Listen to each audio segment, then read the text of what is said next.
Olá, pessoal! Hoje vamos dar início a mais uma aula do primeiro minicurso La Carpa de 2021, Descomplicando a Cardiologia, do ciclo básico às doenças mais prevalentes.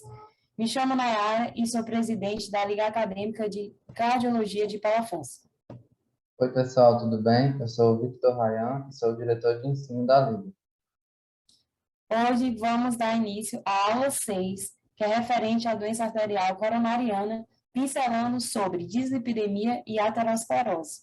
Então, pessoal, essa nossa aula será dividida em duas partes para não se tornar cansativa.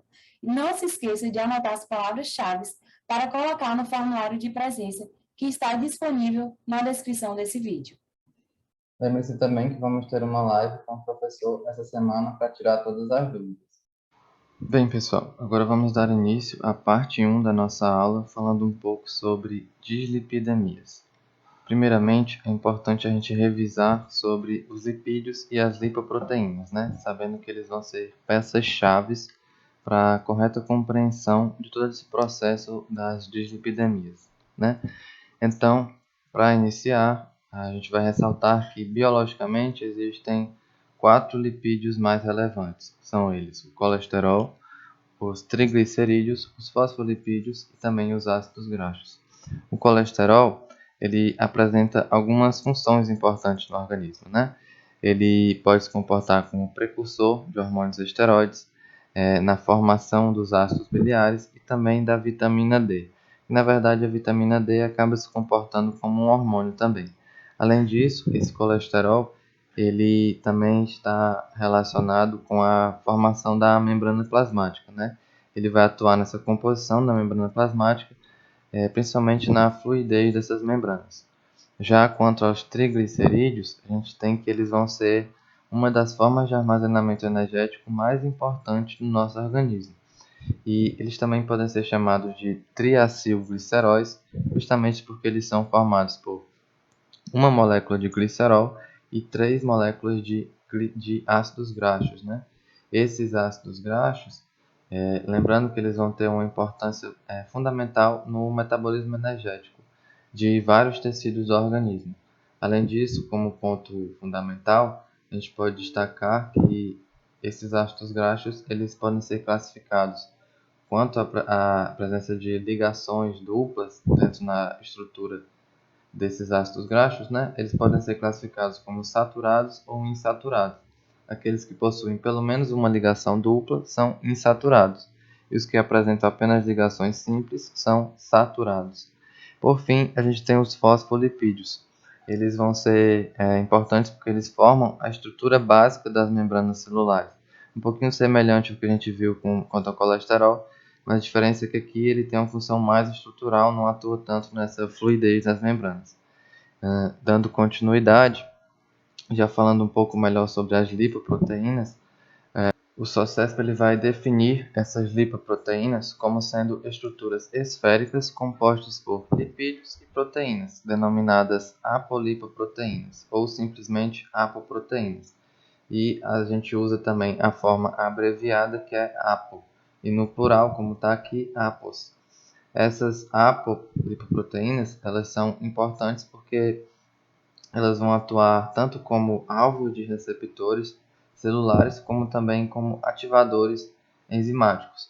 Além disso, é importante destacar também que a principal função dessas lipoproteínas vai ser transportar colesterol e triglicerídeos na circulação sanguínea, né? Lembrando que esses lipídios eles são insolúveis, eles são apolares, hidrofóbicos, e por conta disso não conseguem circular livremente no plasma. As lipoproteínas vão solubilizar esses componentes e conseguir transportar eles adequadamente.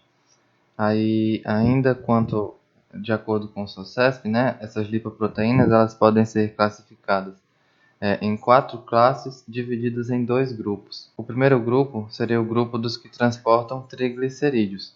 E aí dentro desse grupo a gente teria 2 classes. A classe dos quilomicrons, que transporta os triglicerídeos exógenos, e a classe das VLDL, que são as lipoproteínas de muito baixa densidade, que transportam os triglicerídeos endógenos. Já o segundo grupo, ele vai ser formado pelas lipoproteínas que transportam o colesterol. a gente vai ter duas classes. A primeira classe seria a da LDL, a lipoproteína de baixa densidade, que transporta o colesterol para os tecidos periféricos e também uma parte para o fígado. E a gente tem também a classe das HDLs, né? Que seriam as lipoproteínas de alta densidade, responsável por fazer o transporte reverso do colesterol. Ele traz o colesterol dos tecidos periféricos para o fígado. E a gente vai falar melhor sobre isso daqui a pouco. Aí existem também ainda outras lipoproteínas, que a gente não vai aprofundar tanto nessa aula, mas eu coloquei aqui só para destacar. As IDL, né, que seria a lipoproteína de densidade intermediária, que estaria relacionada ao metabolismo da VLDL e da LDL, que a gente vai ver melhor como isso funciona daqui a pouco. E também a lipoproteína A, né, o LPA, que estruturalmente ela é como se fosse uma molécula de LDL ligada a uma apoproteína adicional, que é a ApoA, exatamente como está grafado aqui, um Azinho minúsculo entre parênteses. Aí essa LPA, ela acaba tendo, apesar de não terem muitos estudos sobre o funcionamento dela, ela acaba tendo um papel muito importante na gênese da aterosclerose, né? Ela acaba sendo uma lipoproteína muito aterogênica. Dando continuidade, eu trouxe aqui essa imagem que aborda um pouquinho melhor quanto à estrutura dessas lipoproteínas, né? Importante lembrar que internamente elas vão ser formadas por um núcleo contendo lipídios neutros. Esses lipídios neutros nada mais são do que os triacilgliceróis ou triglicerídeos e os ésteres de colesterol. E revestindo esses lipídios neutros, a gente tem uma camada que é chamada de anfipática. Anfipática porque ela tem duas polaridades, né? Tem uma porção que é polar ou hidrofílica e uma porção que é apolar ou hidrofóbica, né? É justamente essa porção hidrofílica que consegue solubilizar esses lipídios e transportar ele no plasma. Aí essa camada hidrofílica vai ser formada justamente pelas apolipoproteínas. E a camada mais hidrofóbica, ainda nessa camada anfipática, seriam justamente os fosfolipídios. E essa molécula ela está organizada de tal modo que ela expõe externamente apenas essa camada que é hidrofílica das apolipoproteínas e internamente ela fica com esses lipídios que são hidrofóbicos no seu interior. Além disso, na superfície dessa lipoproteína, a gente tem também moléculas de colesterol não esterificado, né? Ou chamado colesterol livre. É basicamente isso. Aí, essa imagem à direita, ela traz uma comparação entre densidade e tamanho das principais lipoproteínas, né?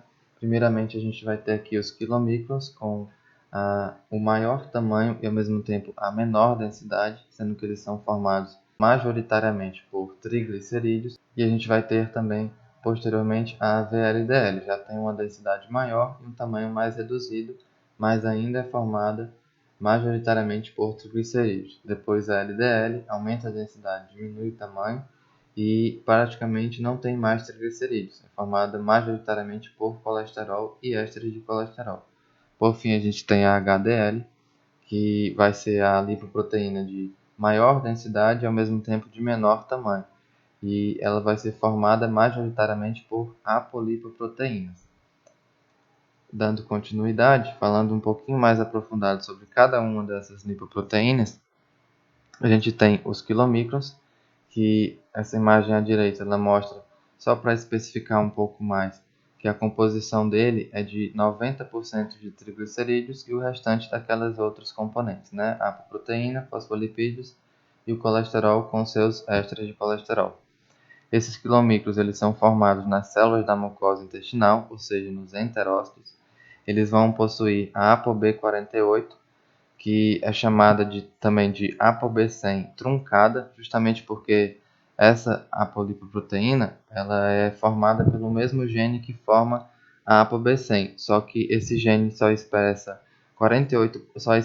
em 48%, dessa forma acaba formando essa apolipoproteína incompleta, que ela é exclusiva dos quilomicrons. ele vai ter também a ApoE e a ApoC2, sendo que essa ApoC2 ela é importante para ativar uma enzima, que é a chamada LPL, ou lipase lipoproteica, que é importante no metabolismo dessa lipoproteína, que a gente vai discutir melhor daqui a pouco. Lembrar também que eles vão ser lançados inicialmente na circulação linfática e são responsáveis por esse transporte de triglicerídeos da dieta. Adiante, quanto à VLDL, a gente tem que majoritariamente ela é formada 60% de sua composição é de triglicerídeos e o restante de outras substâncias.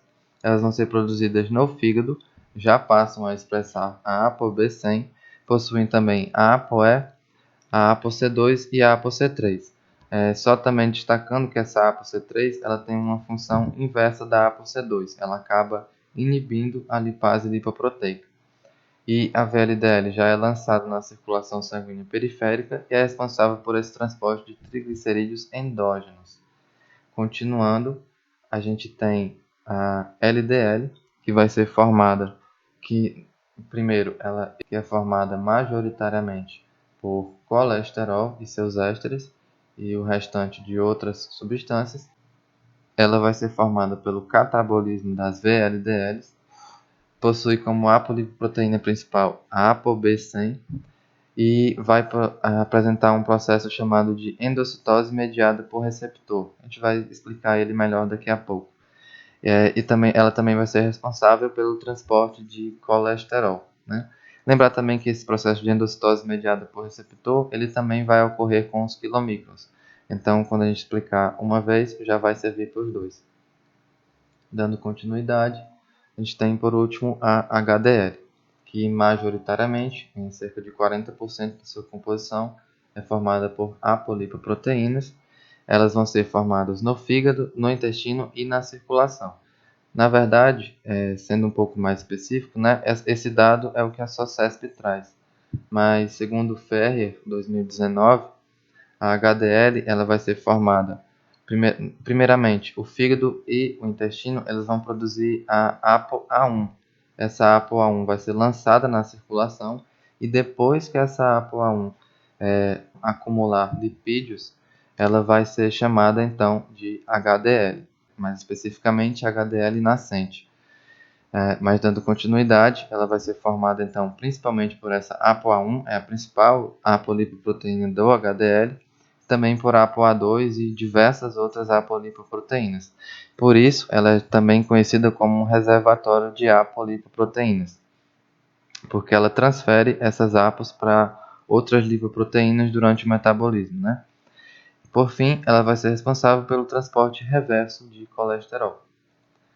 Agora, já partindo para o metabolismo das lipoproteínas propriamente dito, a gente tem que, didaticamente, a gente pode dividir esse metabolismo em via exógena ou via intestinal, via endógena ou hepática e também o transporte reverso do colesterol. Lembrando que essa é uma divisão apenas didática e esse processo ele acaba ocorrendo meio que simultaneamente, um se interpõe ao outro.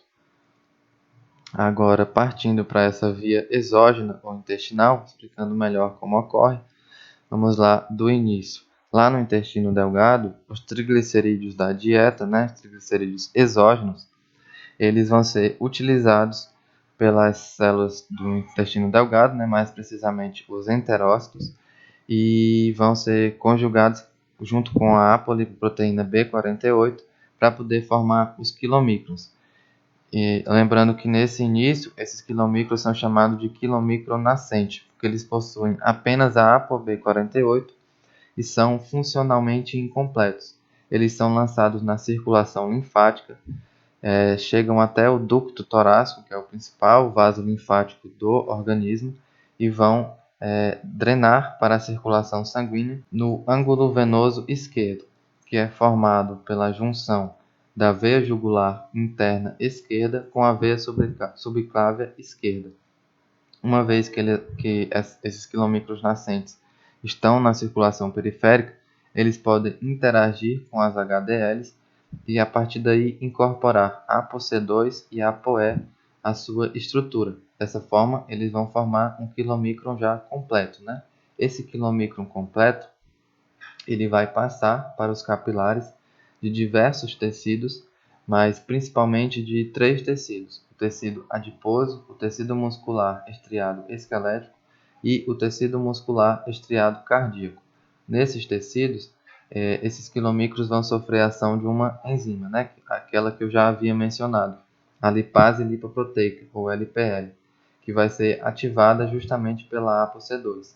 Essa LPL ela vai promover uma reação de hidrólise que vai degradar os triglicerídeos em 2 componentes: o glicerol, que vai ser transportado para o fígado, e a partir daí vai ter diversos destinos, como ele pode acabar sendo transformado em um intermediário da glicólise e alguns outros destinos. E a outra substância formada vão ser os ácidos graxos livres. Esses ácidos graxos livres eles podem ser armazenados no tecido adiposo ou podem ser utilizados para a geração de energia, tanto no tecido muscular estriado esquelético quanto no tecido muscular estriado cardíaco. E só a nível de curiosidade, um ponto importante para destacar é que alguns estudos sugerem uma presença significativa dessa lipase lipoproteica no tecido muscular estriado cardíaco, né? Mostrando como é importante a presença dos ácidos graxos livres como fonte de energia para esse músculo cardíaco. Agora, continuando nessa via exógena do metabolismo das lipoproteínas, a gente tem que esses quilomicros, depois de terem depletado uma grande quantidade de triglicerídeos nos diversos tecidos do organismo, e depois de terem doado novamente a ApoC2 para a HDL, eles vão passar a ser chamados de remanescentes de quilomicrons. Essas estruturas elas vão ser captadas pelo fígado e por meio de um receptor específico para a apolipoproteína E, ela vai ser endocitada e a partir daí vai ser degradada e seus componentes reutilizados pelo fígado para diversos outros processos. Só para aproveitar aqui e explicar que esse processo de endocitose do quilomicro é semelhante àquele da LDL, né? O chamada endocitose mediada por receptor. Quando o receptor interage com a apolipoproteína, ele vai fagocitar ela, formando uma vesícula endocítica, que logo depois essa vesícula endocítica ela tem tanto o quilomicro quanto o receptor. Depois, em seguida, essa vesícula ela expulsa o receptor, que vai poder ser reexpresso novamente na membrana plasmática da célula e se incorpora com um lisossomo. Quando ela se funde com um lisossomo, esse lisossomo é o que vai degradar os componentes do quilomicro, né? Principalmente por meio de enzimas hidrolases. E a partir daí forma esses novos componentes que vão ser utilizados em diversos processos pelo fígado. Dando continuidade, a gente passa agora para a via endógena ou via hepática, né? O fígado ele vai acabar sintetizando a VLDL, incorporando várias moléculas de triglicerídeos nesse componente, né? Mas inicialmente essa VLDL ela é chamada de VLDL nascente porque ela também não está totalmente completa, né? Ela vai ser lançada, ela possui apenas essa ApoB100. Ela vai ser lançada na circulação sanguínea periférica, interagem com a HDL e a partir daí incorpora a ApoC2 e a ApoE e se transforma numa molécula de VLDL já completa e pronta para desempenhar sua função, que vai ser basicamente semelhante à dos quilomicrons. Ela ganha os capilares dos tecidos corporais, principalmente tecido adiposo, muscular, estriado esquelético e muscular estriado cardíaco. Vai sofrer a ação da LPL, que degrada esse triglicerídeo em glicerol e ácidos graxos livres, que vão ser utilizados para armazenamento ou geração de energia. E o diferencial aqui é que essa VLDL, depois de sofrer a ação da lipase lipoproteica repetidas vezes, ela forma um composto intermediário, que é chamada IDL, ou lipoproteína de densidade intermediária. Essa IDL ela ela pode sofrer ação ainda da lipase lipoproteica e acabar dando origem à LDL, mas geralmente ela vai sofrer a ação de uma outra enzima, que é a chamada HPL, ou lipase hepática. Essa lipase hepática depleta o restante dos triglicerídeos dessa molécula e acaba transformando a IDL numa LDL, né? Lembrando que nesse intermeio desse processo, a IDL acaba devolvendo, né, a ApoC2 e a ApoE para a molécula de HDL. Posteriormente a isso, quando a gente tem a LDL formada, a gente vai ter que essa lipoproteína basicamente vai transportar colesterol, principalmente para os tecidos extrahepáticos, que vão ter o receptor para a ApoB100 e vão realizar aquele processo de endocitose mediada por receptor, que é semelhante ao que ocorreu com os quilomicros, que eu já mencionei, e também vão poder ser captadas pelo fígado, justamente para transferir colesterol para esse órgão. Por fim, depois de ocorrido todo esse processo, a gente vai ter o transporte reverso do colesterol. E inicialmente a gente tem o fígado e o intestino delgado, né? Os hepatócitos e os enterócitos, produzindo a apolipoproteína A1, né? A ApoA1, liberando essa ApoA1 na circulação sanguínea periférica. Depois que essa apoproteína incorpora lipídios, ela passa a ser chamada de HDL nascente, que tem um formato discoide, e logo em seguida essa HDL nascente ela vai interagir nos tecidos periféricos com o colesterol que está em excesso, né? O colesterol livre. Para isso, ela vai precisar da ação de uma enzima, que é a chamada helicase, a lecitina colesterol aciltransferase. Essa enzima, por sua vez, ela vai precisar da presença da ApoA1 para poder ser ativada. Uma vez que ela é ativada, essa helicase ela vai captar o colesterol livre presente nos tecidos periféricos e vai esterificar esse colesterol, armazenando eles na forma de ésteres de colesterol no centro da molécula de HDL, né? Conforme essa molécula de HDL vai incorporando o colesterol livre no seu interior, sob a forma de éster de colesterol, ela vai adquirindo um formato mais esférico e passa a ser chamada de HDL3. Essa HDL3 ainda tem relativamente pouca quantidade de éster de colesterol, mas já tem uma quantidade significativa. Além disso, essa HDL3 já interagiu com outras lipoproteínas e incorporou outras apolipoproteínas, né, como a ApoE, a ApoC2 e várias outras. Ainda só para destacar um ponto aqui nessa imagem, que a imagem traz sobre a proteína ABCA1, né? Só é importante lembrar que ela está presente em algumas células dos tecidos periféricos e ela é responsável por regular a síntese de colesterol intracelular a partir da quantidade de colesterol que está presente na célula. Ela consegue perceber se tem mais ou menos colesterol e a partir daí ela vai ser expressa ou não expressa e gera ou não a síntese do colesterol. Só para amarrar esse ponto. Dando continuidade, a gente tem que essa HDL3 ela vai continuar captando esse colesterol livre presente nos tecidos periféricos até que ela vai se transformar numa molécula muito rica em ésteres de colesterol, também de formato esférico, que é a chamada HDL2. Essa HDL2 ela interage também com a VLDL e em menor parte com IDL e LDL, realizando uma transferência, né? Uma reação de troca, na verdade. Ela vai trocar ésteres de colesterol por triglicerídeo. Ésteres de colesterol passa para o VLDL e triglicerídeo é incorporado a HDL2. E quem faz esse processo é a enzima PTEC, né? Ou enzima transportadora de ésteres de colesterol. Ao final de todo esse processo, a HDL2 ela vai ser captada pelo fígado por meio de receptores específicos, que são os SRB1, ou receptor scavenger classe B tipo 1, mais especificamente no português a gente pode traduzir como receptor removedor ou receptor de varredura, classe B tipo 1, né?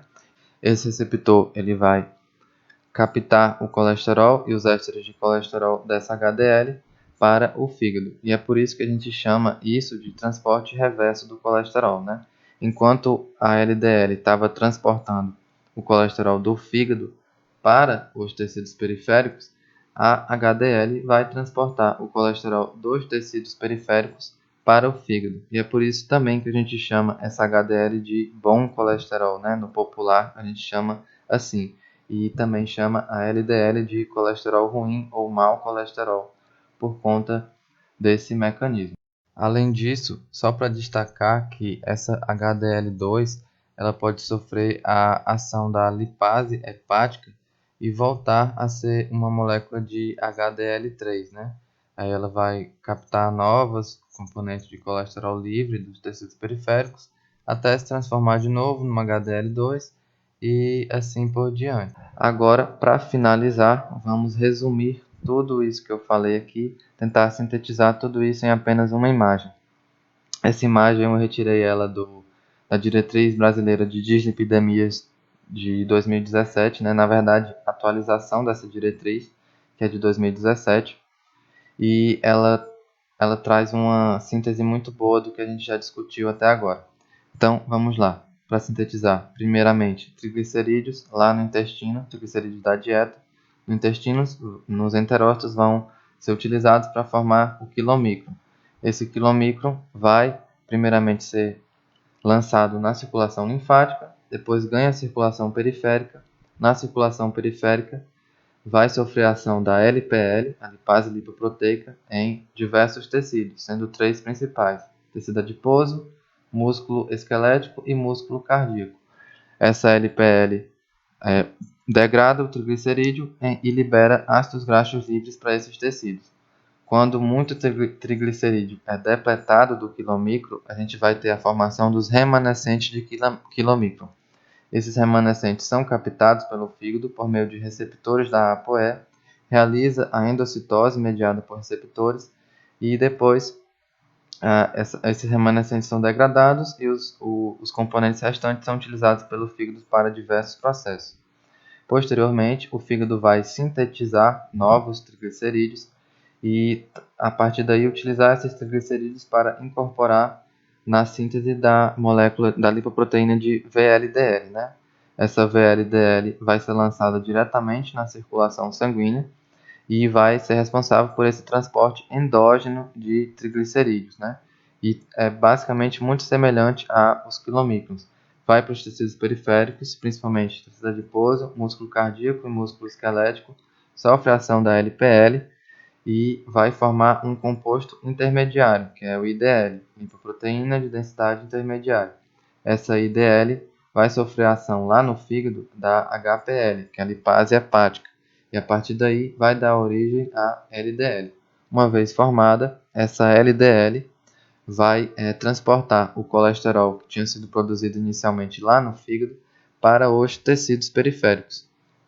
E uma outra porção dessa LDL acaba também sendo captada pelo fígado. E esse transporte é realizado por meio daqueles receptores para a ApoB100 que realizam o processo de endocitose mediado por receptor, semelhante ao dos quilomicrons.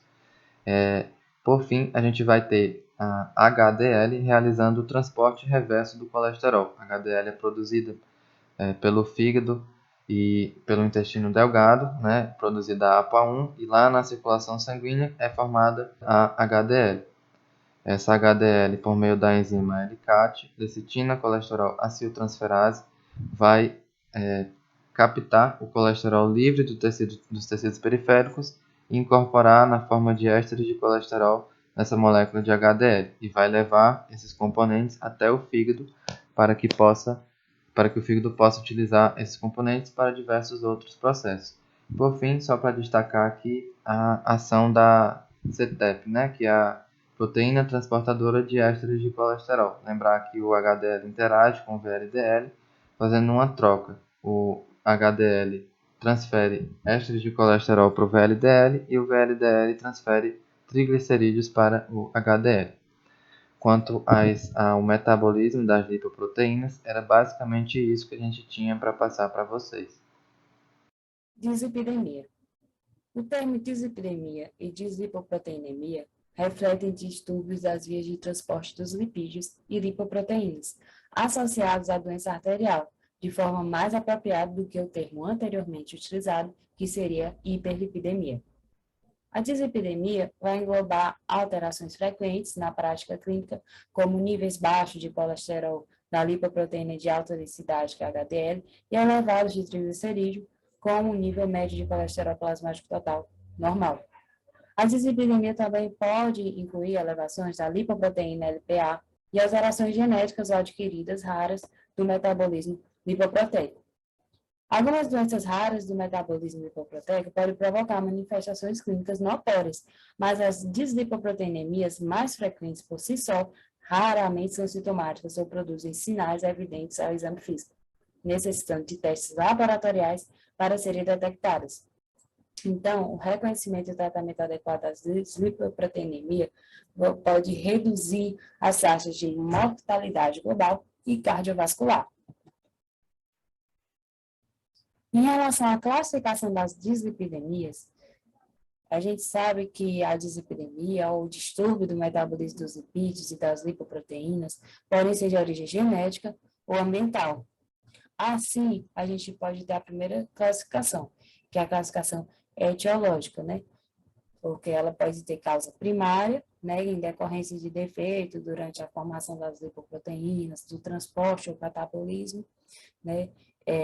São aquelas que o distúrbio lipídico é de origem genética, né? E também tem a segunda classificação etiológica, que é a de causa secundária, né? Quando ela é secundária a certas condições clínicas, como diabetes mellitus, hipotireoidismo e síndrome nefrótica, né? A causa secundária, né, nela, a dislipidemia é decorrente do estilo de vida inadequado, de certas condições mórbidas ou de medicamentos.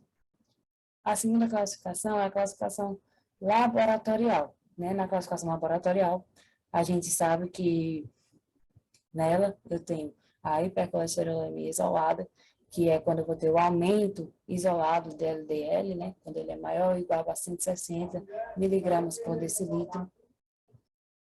Eu tenho também a hipertrigliceridemia isolada, que é quando tem um aumento isolado do triglicerídeo, né? O triglicerídeo é maior que 150 ou maior que 175 miligramas por decilitro, né? Se a amostra for obtida sem jejum, né? Tenho também a hiperlipidemia mista, né, como terceira classificação, que é quando tem um aumento do LDL, que fica maior que 160, e aumento do triglicerídeo maior que 150 ou 175 miligramas por decilitro, se a amostra for obtida sem jejum, né? Agora, se o triglicerídeo for maior ou igual a 400, né, aí o cálculo da forma do LDL, de free weight, é inadequado. Então, você vai considerar o quê? A hiperlipidemia mista, se o não HDL for maior ou igual a 190 miligramas por decilitro. Aí a última classificação é de HDL baixo, né? Então, independente se eu tiver o aumento de LDL, aumento de triglicerídeo, aumento dos dois, ou não ter aumento desses, se eu tiver simplesmente a redução do HDL, eu já considero ele nessa quarta classificação, que é do HDL baixo. Quando eu tenho homens com HDL menor que 40 miligramas por decilitro e mulheres menor que 50 miligramas por decilitro. E a classificação fenotípica de Fredrickson, ela é pouco utilizada atualmente, porque ela vai colaborar pouco, né, para o conhecimento etiológico, e além do mais, ela só leva em consideração as concentrações elevadas de colesterol e triglicerídeo, ela não leva em consideração, nos seus cálculos, o HDL. E em relação à hiperlipidemia e hipolipidemia, que você sabe que você pode ter os dois. Nessas minhas 3 primeiras classificações laboratoriais que eu falei, eu tenho a hiperlipidemia. E na última eu tenho a hipolipidemia, né, que é a redução do HDL. Aí aqui tem o esquema do que eu falei, né, uma tabelinha para você fixar melhor, né, falando quando a hipercolesterolemia isolada, que o LDL vai estar maior ou igual a 160, hipertrigliceridemia isolada, eu vou considerar o triglicerídeo maior ou igual a 150 ou 175, se a amostra não for em jejum. Tem a hiperlipidemia mista, que é quando eu tenho a elevação tanto do LDL quanto do triglicerídeo, e o HDL baixo, quando eu tenho uma redução do HDL em homens menor que 40 e mulheres menor que 50. Aí, vale lembrar também da causa primária, né? Um exemplo é a hipercolesterolemia familiar heterozigótica. Então, como é que eu faria um diagnóstico de uma doença, né, de uma dislipidemia de causa primária, né, para saber se ela tem, né, se essa dislipidemia é realmente de origem genética? Então, eu vou analisar a história familiar do paciente, se ele tem parente de primeiro grau com DAC, né? Se ele tem parente de primeiro ou segundo grau, colesterol total alto, maior que 290, né? Vou ver se tem parente de primeiro grau com xantoma, tendíneo, arco corneal, né? Que são a sintomatologia, né? Ver se tem parente de primeiro grau menor que 16 anos com colesterol total elevado também, né? Que isso aí tem os scores, né? Então, vai somando esses scores, considera a história clínica também, se o paciente já é portador da doença arterial coronária, né, se ele já é portador de uma doença arterial cerebral, periférica, prematura, faça o exame físico, veja se ele tem a sintomatologia, né, da dislipidemia, se tem xantoma, se tem arco corneano, vejo também os exames laboratoriais, os níveis de LDL, qual é a categoria que ele está, qual é o score que eu devo utilizar, se é 8, né, quando a LDL está maior ou igual a 330, se é 5, quando está entre 250 e 329 e por aí vai. E o análise DNA, você vê que é muito importante que o score é 8. Né? Então, você vai ver o quê?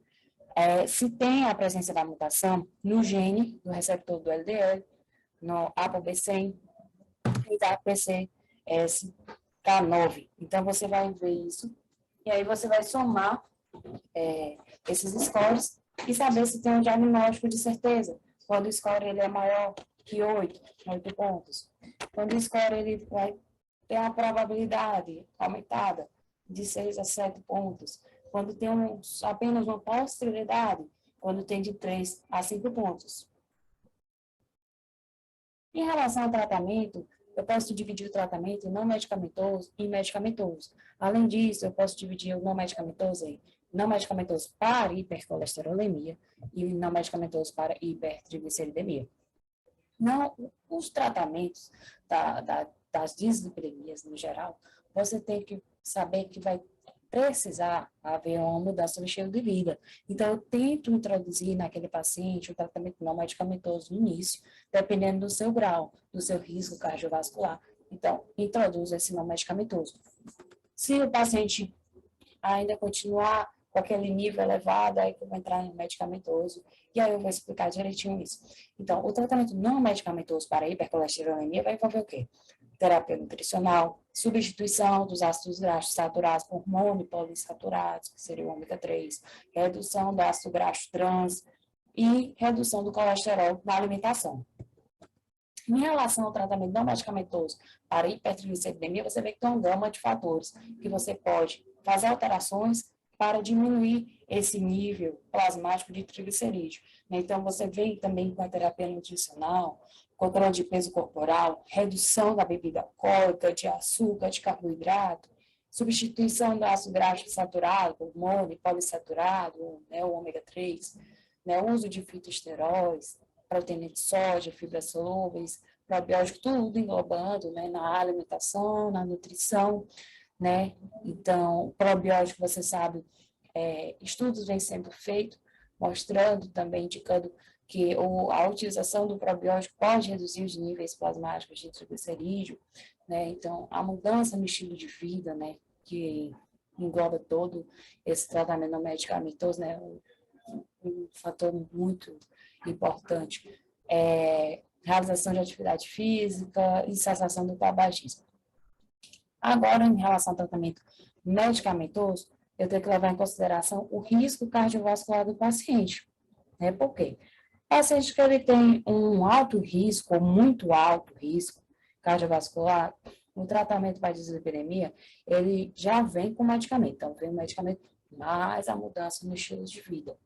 Se o paciente está naquele risco moderado ou baixo cardiovascular, então você introduz primeiramente uma mudança no estilo de vida, avalia aquele paciente por 3 a 6 meses. Se ele não teve melhora nos níveis plasmáticos, né, então você vai ter que introduzir o medicamento. Então você entra com a medicação, mas continua com o tratamento não medicamentoso com a mudança no estilo de vida, certo? Então, se o paciente precisar desse tratamento medicamentoso, você vai ter que analisar qual é o problema dele. Se ele tem uma hipercolesterolemia isolada, se ele tem uma hipertrigliceridemia. Da hipercolesterolemia isolada, geralmente o medicamento de início é a estatina. Se a estatina não estiver resolvendo, você já pode fazer uma associação com a ezetimibe para potencializar esse tratamento, uma associação com colestiramina, com fibrato ou com ácido nicotínico. Já na hipertrigliceridemia isolada, você faz o tratamento inicial com fibrato. Se a pessoa não reagir bem com o fibrato, ácido nicotínico, posso fazer uma associação de fibrato com ácido nicotínico, posso utilizar apenas ômega 3 ou ômega 3 mais esses medicamentos, fibrato e ácido nicotínico. Então, essa foi a aula sobre dislipidemia, né? E esperamos vocês na parte 2 sobre a doença arterial coronariana, que vamos abordar a aterosclerose. Obrigada por terem assistido.